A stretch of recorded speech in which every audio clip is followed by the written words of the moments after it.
Un arrière-goût amer, ça parle de la vieillesse, mais c'est surtout une enquête policière de l'inspectrice Alice Ginier, qui travaille à la police judiciaire de Lausanne, qui était déjà l'héroïne de mes 2 premiers romans policiers parus chez Fabre. Là, elle doit enquêter sur des morts suspectes survenues dans un établissement, un EMS, comme on dit en Suisse, un EHPAD, comme on dirait en France, donc une maison de retraite. Plusieurs morts suspectes.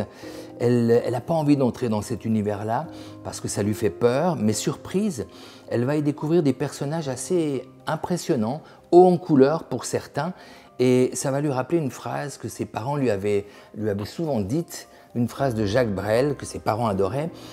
Jacques Brel qui disait qu'un vieillard de 80 ans, qui est merveilleux, qui est fantastique, c'est beaucoup mieux que 4 gus de Wimberge. Seulement problème, Alice Ginier, elle a l'obligation d'enquêter avec un binôme, un jeune inspecteur justement de 20 ans et quelques, qui est fraîchement sorti de sa formation et qu'elle trouve un peu idiot, en tout cas au début, parce que ça va changer. Elle est surtout confrontée à une hiérarchie rigide et un chef de la brigade criminelle qu'elle trouve assez difficile à manœuvrer. C'est vrai qu'il se prend pour le plus grand flic de la planète, il est vaniteux et surtout il est très misogyne.